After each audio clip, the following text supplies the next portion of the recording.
आयुर्वेदिक चहा म्हटलं की आपण लगेच तोंड वाकडं करतो आणि याच्यामध्ये तर चहा पावडरही नाही आणि साखरही नाही. मग कशी चहा बनवायची? चला तर मग मी तुम्हाला दाखवतेच.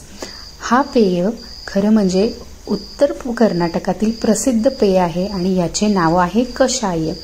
पावसाळ्यामध्ये आपली भूक मंदावली असेल किंवा रोगप्रतिकार शक्ती वाढवायची असेल तर हा चहा नक्की करून प्या. सर्वात आधी आपण इथे 2 चमचे बडीशोप घेऊयात. बडीशोपामुळे काय होते की तोंडाची दुर्गंधी तर जातेच, त्यामुळे आपण जेवणानंतर खातो आणि पचनास देखील मदत करते. जिरे 2 चमचे जिरे आपण घेतले आहे. जिरे देखील आपल्या शरीरासाठी खूप उपयुक्त आहे. आता आपण 2 चमचे धणे घेऊयात. इथे मी जितकं बडीशोप घेतलं आहे तितकंच बाकीचं साहित्य देखील घेतलेलं आहे. इथे 1 तुकडा दालचिनी, साधारण 2-3 काळी मिरी आपण घेतलेला आहोत.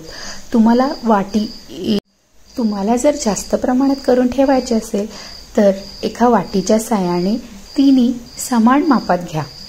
आता इथे याच्यामध्ये आपण 3 लवंग टाकलेले आहे. हे आता मी थोडंसं भाजून घेणार आहे. आपण थोडंसं वेलदोडेही त्याच्यामध्ये टाकून घ्या. वेलदोडे, लवंग आणि काळी मिरी तुम्ही आवडीनुसार कमी जास्त करू शकता. आता आपल्याला मंद आचेवर याला छानसं भाजून घ्यायचं आहे. थोडासा खमंग वास सुटला की भाजून झाले असे समजायचं. आता याच्यामध्ये थोडंसं मी जायफळ घालते, कारण जायफळाला वास खूप छान असतो आणि याच्यामुळे थोडीशी झोप देखील छान येते. आता मी हे सर्व थंड झाल्यानंतर मिक्सरला फिरवून घेणार आहे. त्याच्या आधी मी अर्धा चमचा सुंठपूड आणि थोडंसं हळद याच्यामध्ये टाकते. हळदीमुळे याला कलर छान येतो. झाकण लावून आपण थोडंसं बारीक याला वाटून घेणार आहोत. हे बघा, तुम्हाला टेक्स्चर लक्षात येत असेल.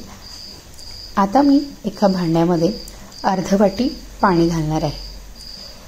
तुम्हाला जर जास्त पेय बनवायचं असेल तर तुम्ही जास्तही पाणी घालू शकता. आता थोडंसं पाणी उकळू द्यायचं आहे. पाणी उकळल्यानंतरच आपण अर्धा चमचा याच्यामध्ये कषायचा मसाला टाकून घेऊयात.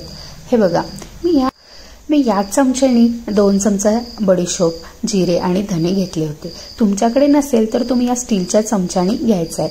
म्हणजे धणे, जिरे आणि बडीशोप याचे प्रमाण तुम्ही समान ठेवा. आता मी याच्यामध्ये उकळतं दूध टाकणार आहे. तुम्ही म्हणत असाल की दूध उकळतं का?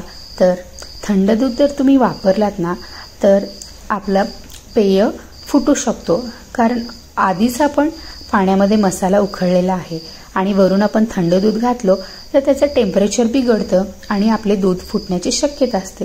त्यामुळे थोडंसं दूध आपण कडक करून घेऊयात किंवा कोमट केलं तरी चालेल.